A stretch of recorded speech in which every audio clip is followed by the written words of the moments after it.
I was speaking to another Scouse Liverpudlian woman yesterday who's caused the Prime Minister quite a bit of trouble, Nadine Dorris. And she was saying, one of the things that her press officer always used to do, as soon as the main interview was over, would put a finger over his lips, just to say, don't say anything until we're out of the room. Now, maybe he did that because it was Nadine Dorris, but, it's a particularly established thing. You never speak in front of a hot mic if you're a professional. Well, we'll get to colleagues. Like there's no end yet in sight to the finger pointing when it comes to that pesky aerated concrete. Schools Minister Nick Gibb told this programme how frustrating it is that some schools haven't yet handed in their RAC questionnaires. He also trashed claims from the National Audit Office that the government has a sticking plaster approach to maintaining school buildings. But he did. Plus side here, managed to restrain himself from using any bad language. Do we care that the Education Secretary swore or that she wanted someone to tell her, well done? We'll ask Conservative Home founder Tim Montgomerie and former leader of the Scottish Labour Party, Kezia Dugdale.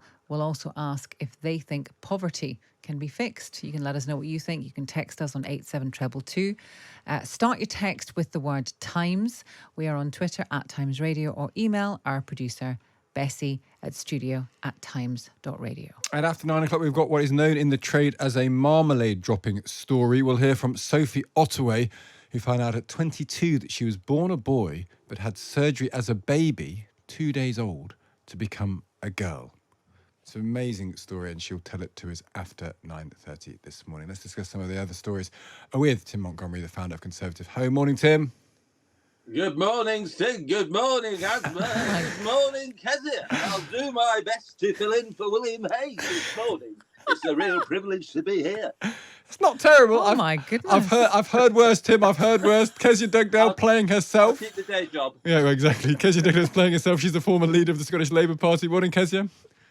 Good morning. Oh dear. I don't know what to do after that, really. No, she sounded sternly unamused there, Kezia. We'll get to you in a moment. I don't know where to file that. Yeah. Absolutely. Let's deal with RAC to begin with. Is it a symbol of the fact we don't fix things properly? What do we really deal with it? Let's start with crumbly concrete. Are school roofs falling in a metaphor the government for the country as a whole? Nick Gibb is the government's schools minister. He joined this morning. We asked him how many schools have now actually been refurbished. A new program like the school rebuilding program, it's the planning of process takes some time. So if you go back to look at all the school rebuilding programs, so the first one I mentioned, the first 5 years, 260 in the program, we built and refurbished 260 schools. The next one was 272 schools. Of the 272, we have built or refurbished 260 again, and 12 are still in the process of being completed. And now we are in this next school rebuilding program over 10 years, 500 schools. And so it's at the beginning of the process of those schools. But while that's happening, we're still finishing the buildings and opening and so on, the schools from the previous programs, because there is a lead time, of course, when you're building and refurbishing big projects. Well, I hope you followed all of that. The blizzard of numbers that were presented there. He couldn't really tell us how many schools, though, actually have RAC in them. And who did he blame? Since March last year, we've asked every responsible body, local authorities, trusts, dioceses, to respond to our questionnaire. Now, 95% of them responded. They've responded rapidly, and action has been taken on the basis of those questionnaires. But there's still 5% remaining, and we have chased those questionnaires several times. So are they the people that are sitting on their arse? I just want to know who these people are. Well, she's apologised for the use of that language, but what's the frustration is that we want those remaining 5% to respond. We've got a deadline now of this Friday by which they need to respond, and that was the kind of frustration that came out in that off-the-cuff remark. Okay, so you're hoping they're all going to respond by Friday, and when will we get the list? Friday? Saturday? We'll publish the list this week. We wanted schools to tell their parents first, and we want to make sure the list is accurate, but it will be ready this week. So before Friday or on Friday? Before Friday. So why are they waiting until Friday if they can put the list out before Friday? Kezia, I mean, Nick Gibb is an old hand in all of this. He knows how to defend on a sticky wicket. What he couldn't really defend, it seemed to me, was, Asma said, you were told you needed to rebuild 400 schools a year. You did 50. and then it turned out that the 50 hadn't actually been started yet properly. Does that matter? Are we right? Are people right to say this is all the government's responsibility, or do you have nagging sympathy with Gillian Keegan, who says, well, hang on a second, there's other people at play here, schools themselves, local authorities. Where does your finger firmly point, Kezia? So I think there's no escaping the reality that there's been an underinvestment in the school estate. We're very clear about the numbers, how many schools need to be brought up to condition, and we're very clear about how much money is being used to deliver that goal. And there's a enormous gap between the need and what they're actually getting to do so. So there's no doubt about that we're not refurbishing schools in England at the rate that we should. What I find so interesting about this story is the difference between what's happening in England and what's happening in Wales and Scotland, because of course education has devolved. And unusually, you've got the Conservative government in England taking a far more cautious and interventionist approach than the respective Labour government in Wales and the SNP government in Scotland. And I can't help look at the politics of that and find that really interesting. The First Minister in Scotland has said there's no immediate threat to children as a consequence of RAC being in schools. That's quite astonishing contrast to what Gillian Keegan said, so that there's something much deeper going on here. And the reality for me is also, if we're looking at schools, why aren't we looking in the same extent of detail and concern at all the other public buildings that have this concrete? Libraries, hospitals, university buildings, colleges. I mean, this story has potential to run and run and run. Well, it does, because we had Sadiq Khan on just now saying that he doesn't know, but it could be any number of public buildings in London. We had a prisons inspector saying if it's in prisons, they are really in trouble because they have nowhere to put people. It's striking that. So what's going on then with the politics, just before we move on Scotland and Wales? Because I was struck by that. Are the Tories almost being punished for being conscientious? Is that what Gillian Keegan was getting at, I wonder, when she said, hang on a second, we're trying to fix a problem when other people are just pretending the problem doesn't exist? That's what I heard when I saw her off-the-cuff remarks, is a sort of exasperation at her equivalents in Scotland and Wales, that they weren't taking the same serious action that she is. And I find it so interesting that you've got both Mark Drakeford and Hamza Youssef saying, oh, hang on a wee minute, let's just properly assess how serious a problem this is and what the ramifications for acting the way that Gillian Keegan has are. And money will come back into this eventually, because if England starts spending more money on schools to refurbish them, that will have Barnett consequentials in the devolved nations. And maybe from that, you'll see more action in the devolved nations. But at the moment, the First Ministers in Wales and Scotland are going, hang on, we don't think this is the problem that you think it is. And that's a real first, actually. Tim, would you still buy shares in Gillian Keegan? Probably not, actually. I really interested in what Kezia has just shared about the different approach in Scotland and Wales. I think it's more likely that the government, it's had such a difficult time on so many issues. I think it's probably spooked about getting warnings from civil servants saying that this is a real issue and wanting to look like they are uber cautious. And perhaps in the process of being uber cautious, they've actually really alarmed parents. Speaking to my own sister, worried about her son going back to a particular school, and I'm sure that's not a unique feeling. And I hear you got sort of relatively positive responses from listeners this morning to Gillian Keegan, but to me it just struck me really as quite amateurish. You really don't speak before a hot mic, and I was speaking to another Scouse Liverpudlian woman yesterday who's caused the Prime Minister quite a bit of trouble, Nadine Dorris. And she was saying, one of the things that her press officer always used to do, as soon as the main interview was over, would put a finger over his lips, just to say, don't say anything until we're out of the room. Now, maybe he did that because it was Nadine Dorris, but, it's a particularly established thing. You never speak in front of a hot mic if you're a professional. Well, we'll get to hot mics in a minute. Sorry, but Tim, is this a problem then? Is this just I've seen you on social media. I know that you think a lot about this. Is this can be seen as a symptom of a government that's just on its last legs, that yet another thing comes on and they don't have either the political capital or actually the political nous anymore, the agility, the nimbleness to deal with it? Yeah. That's a bigger worry, I suspect, for you. Yeah, that's absolutely right. It's been a terrible summer for the Conservatives. They haven't got on the front for every campaign they've run, whether it was on the Small Boats Week or the NHS Week, backfired. Napoleon used to talk about he wanted lucky generals. And some of this government's problems, many of this government's problems, of course, have been self-inflicted.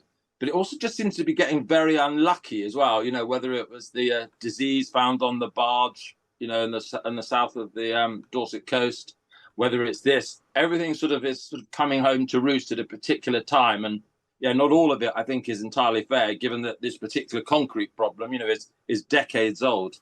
To maintain schools, and the other one is the academies, academy trusts, and they're the responsible bodies for their buildings. So up and down the country, who knows, those who haven't perhaps returned the questionnaires, and one of the reasons that Essex has got a large proportion of the schools announced is because we've been diligent in returning the questionnaires and doing the surveys. Tim, you said that you thought it was a bit amateurish, which I think is probably fair, although some people have said it's natural to be frustrated sometimes and just to kind of reveal the real you. Another thing I thought in that interview, I don't know what you think about this, is that she seems to have been saying in a lot of the interviews yesterday that could someone perhaps just say thank you to me, but also it's not my job. It's not the Department for Education's job to look after school buildings. Yeah, and I think it's part of the problem we have, right across government now. It's certainly true in the National Health Service. So much is devolved now. We've given, a lot of hospital trusts, a lot of school trusts, local authorities have always had this independence. Supposedly, we always say we believe in a less centralised British state, and so that responsibilities are passed down more to local communities, local head teachers, local hospital managers. Yet when a problem emerges, we immediately go to the Secretary of State for Education or Health and say, why haven't you sorted all of this out? Partly, of course, because they have the budgetary powers. That's, one really important area where they still have responsibility. But no, I understand why she is frustrated, because actually, in so many ways, Secretary of States have much less power than they used to. Kezia, when I saw this yesterday, I immediately thought of this studio because... everyone always says never swear near a microphone, never say anything, that you wouldn't want broadcast near a microphone. And yet, I would say that perhaps in this studio, we're a little bit guilty of that sometimes. Totally guilty. But we haven't been caught out and we're not in government. Has anything like this ever happened to you? Do you know anyone to whom this has happened, Kezia?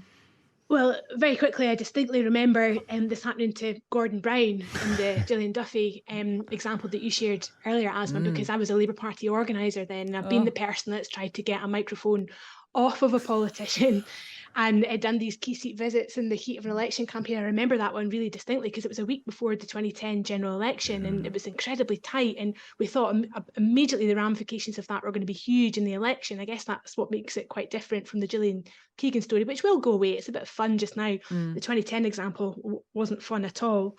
I did have my own experience though back in 2016 when I was Labour leader, waiting for the Queen to come and open the Scottish Parliament. And you'll know that at these events, when you've got a big member of the royal family coming, that you're often made to sit down for hours before the monarch arrives. And I was sat next to Willie Rennie, the then leader of the Liberal Democrats, and it was just before the Queen's 90th birthday, and we agreed to have a bit of a bet that he wouldn't ask Prince Charles what he'd bought his mum for her birthday in the lineup. And I said, well, if you ask her, I'll donate 50 quid. If you ask him, sorry, I'll donate 50 quid to the charity of your choice. And if you ask him what he's bought his ma for his birthday, using the colloquial Scots, I'll make it 100. Oh, no. And yeah, so we were then in the lineup with Prince Charles after the official opening of Parliament, and it's Nicola Sturgeon first, and they have a lovely conversation about whatever's going on, and then it's Ruth Davidson and she's asking about flooding at Balmoral, and then Prince Charles turns to me and says, you're awful young to be leader of the Labour Party, are you not? And we have a conversation about my relative youth at the time, and then it goes to Willie Rennie. And he asks her, he says, do you mind me asking Your Majesty what you bought your ma for her birthday? And I just about crippled in laughter on the floor. But we didn't realise there were no microphones on us. But we didn't realise that the BBC had a camera on us the whole time. No. And they picked up the sound, even though they were a good 30 feet away. And it led to a front page in the Daily Mail the next day saying, Labour leader, her Lib Dem stooge, and their plan to embarrass the future king. And I was just, absolutely mortified. So even when there's not microphones on you, these things can happen. A fragment of an overreaction, that, isn't it? Possibly. That's not possibly unlike the Mail. Anyway, well done, Kezia. You recovered from it fine. Don't worry about it. Still shaking. People do ask this question, Tim, just final on this point. I mean, do you think that trust between politicians and journalists will, but maybe this is for you, because you often talk about trust in politicians. Is it sneaky? Is that sneaky behaviour by the BBC? Was it sneaky behaviour by ITN when Gillian Keegan did it? Do you care about that, or is it all fair in love, media and war? I actually think it adds to the value of politicians. Sorry. Oh, sorry. Go on, Kezia, then Tim, go on. I think it adds to the value of politicians actually in the round, that people see that they're human, that they use swear words, that they speak like that off camera. It's not pretty in the moment, but in the longer term, I do think it enhances how the public see politicians as a bit more human. Sorry, Tim. Tim, would you agree with that? I would, yeah. Here's my prediction, though. You might call it a cynical prediction, but there'll be a politician in Westminster now thinking, next time I finish an interview, they'll have a sort of pre-prepared off-the-cuff remark that they hope will be used in some way. And that's going to be the next. Going to be the next. Were they really genuine, or are they trying to communicate something? Do you know what the equivalent of that will be, Tim? Is we are very suspicious of people during COVID, particularly male politicians whose children mysteriously appeared in a cute. Oh no! How embarrassing! My children, who I'm caring for, have come during my interview. Oh, how embarrassed I am! We felt very cynical about that at one point or another. So, Tim, I'm 100% jumping on that bandwagon.